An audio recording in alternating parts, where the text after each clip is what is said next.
Fix It Tony here. Thanks for clicking on the video. We have our Mustang back. It's been 5,000 miles since the last oil change, and we just put this on Valvoline Restore and Protect. Something interesting happened with this car. It's never consumed oil, but it's about a quart down on Valvoline Restore and Protect. I don't know why. That's very unusual. But with that said too, we can do a direct head-to-head comparison now because we do have the new product from Mobil 1. Mobil 1 got tired of sitting on the sidelines watching Valvoline go and eat its lunch with their new Restore and Protect product, that they have their advanced clean product. And it says it cleans your engine in one oil change and guarantees the oil for 20,000 miles. That's kind of insane. But I also got to take a look in the back here and see how it's able to make that claim. Is this is GF7A. If you guys don't know what that means, oh sorry, this is GF76A. It means that this has been tested for both when it's new and when it's used on making sure it's meeting the minimum thresholds for turbocharged engines and high performance engines. For some reason, two things with Valvoline. One, they didn't get the 7 rating. Also, they didn't get the DEXOS rating. You know, I thought maybe it's because they didn't want to pay the money to get DEXOS, but now I'm starting to think that maybe this may be the superior product. And on top of that, Valvoline is putting where their money where their mouth is. This is on sale for 25 bucks. This is on 30, sometimes 35. The deals are done with Valvoline Restore and Protect, but Mobil, they're coming in playing a hardball. They want to take this business. So we're going to give them a try. I'm not a big fanboy for one brand or another. I do like Valvoline, but I've always never had an issue with Mobil 1, and I'm happy to see they came to play here with this new product. So we had the Mustang here. Check the oil, we're about a quart low. So we're gonna give it 5,000 miles and see what happens with this one. We'll also take a look inside the engine and see what this thing looks like. This was a rental car. It has 80,000 miles on it now. So kind of curious if, you know, if it did clean it, maybe, you know, what it looks like. And then after we're done, since this says it will clean an engine in one oil change, we'll see what it looks like when we're done with this. We'll also open up the oil filter and take a look in there. So without further ado, we'll go ahead and get her in the air. Well, we're doing this video without the Meta. There's one of two reasons why we're doing that. Unfortunately, with the Meta, it doesn't do well in the dark. And two, they died on me. So anyway, not a big deal. I do like the forward drain plug. It's just this twist and pull setup. It's kind of neat. You don't need any tools. I'm going to do this off camera because last time I did it, I did get oil everywhere because I wasn't paying attention. So let me go and get this thing drained. All right, so lucky we are here. Whoop, and there it goes. Not too terrible. This oil is plenty black though, as you can see. Very black. So we'll go ahead and take a look at the inside after we're done draining her. Okie dokie, so we're gonna go in here and take a look. See what we got. And there's our housing or windage tray. Plastic's all discolored in there, which is normal. A little bit misty in there. Not very impressed. The other ones seem like they're cleaner.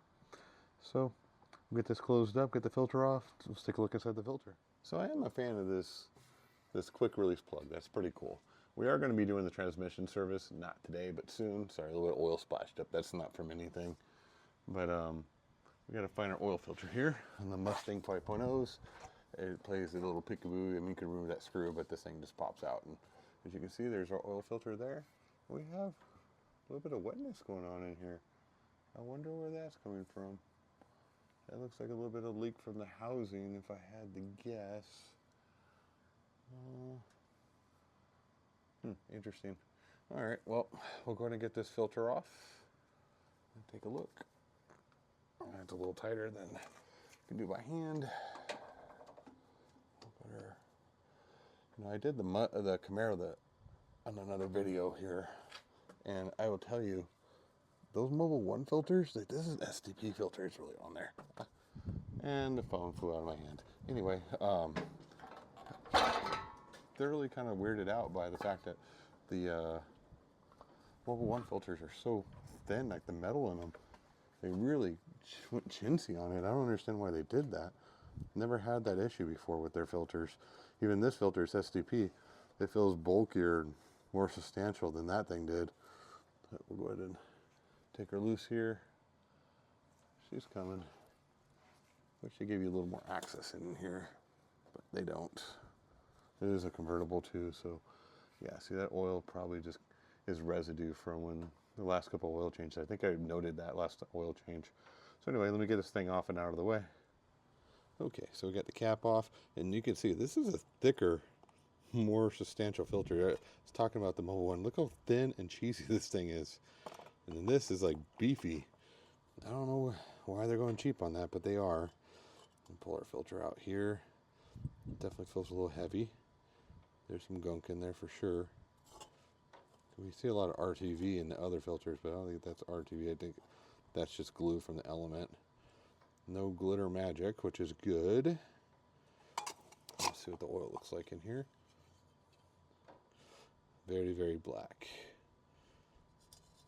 There's our spring. Not a lot of stuff like we normally see, but definitely very, very black oil. So nothing really to report here. We'll go and put our new filter on. And I did notice, let me take this thing loose really quick here, that the gasket didn't come off. So it's very important. Make sure if the gasket doesn't go off, go find it because it's still on there. All right, so I gave the 5.0 all its accolades. Now let's talk about the stupid things. Now I remember why this thing gets oil all over it. There's nothing you can do, but that oil will always drip down and goes into here behind the shield. So if you want to get this cleaned off, you got to remove this stupid little shield, clean it all off. They should have just put a tray right there, honestly, to push the oil out since the filter's right there. We're going to use a Ford factory filter this time around. Heard a lot of good things about it. It's not that much difference in price. And we'll compare the quality when we take it apart after the next oil change. Compare it to the other one. But as you can see, there's oil starting to come out the backside over there. Kind of frustrating. Not really sure what Ford was thinking. You got a wiring harness come down here, and then you just, oh, we're going to put the filter right there. We did remove that gasket, by the way. And then that oil just seeps right into there. So, tons of fun. In any case, we'll get this finished up. All right, we got her all cleaned up. I took a look around. We're going to need to put brakes on this next oil change. We're almost to the wear bars on the tires. It does need a little bit of alignment. So we got some suggestions we're going to make when we do the next oil change here. We'll be doing a lot more work. I do kudos here though. One piece solid lower control arm. That is pretty cool. One piece upper. That triangulated McPherson setup. Not too shabby. Actually looks pretty decent quality. Try to clean up the rest of this oil. Jeez Louise, I tell you, this oil got everywhere on this thing. I tell you, they give you such a cool setup with that drain plug, and then they do something stupid like that. I don't really understand why they would do that. Why wouldn't you just give yourself a tray right here, let the oil come down here instead of getting over all this stuff that you, eventually that's going to be a problem. Maybe you guys can let me know in the comments why they did that. Anyway, we're going to get the car down, get some oil in her. Alrighty, 10 quarts of the good stuff here in the Mobil 1.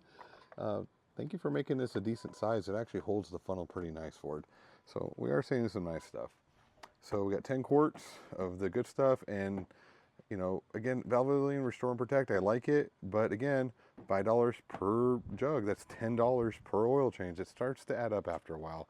Valvoline, you were being reasonable at $25. You went up to $30 because you had lightning in the bottle, but I think Mobil 1's coming to eat your lunch. So maybe you should, one, get the DEXOS rating, two, move up to the, test your product and show that it can meet the GF7. If it can, then it's worth the money. But if you're not going to do that, then I think we have a new king of the hill here when it comes to engine cleaning oil. The next time we see this car, we'll be servicing the air filter, servicing the brakes, servicing the brake fluid, differential, transmission service, tires, alignment. There's a lot coming on this car. It has 80,000 miles on it. We're also going to take a look inside and see if it consumed any oil. Went ahead and checked the oil level. We're good. We're going to reset the change oil light right now. I think we're going to see positive results with the Mobil 1. I'm already kind of thinking that, with these ratings, I don't see any reason it wouldn't be as good, if not better, than what Valvoline has to offer right now for the money. Maybe they come back and they get the certifications. Who knows? But the channel's growing. I appreciate you all. Most of you guys are not subscribed. Please subscribe. It doesn't cost you anything. Please like and share. It helps the channel. It motivates me to do more of these videos for you guys. And I have so many more videos coming. We're going to have at least 6 vehicles on this stuff testing. So please like, subscribe, and share. And have a great day.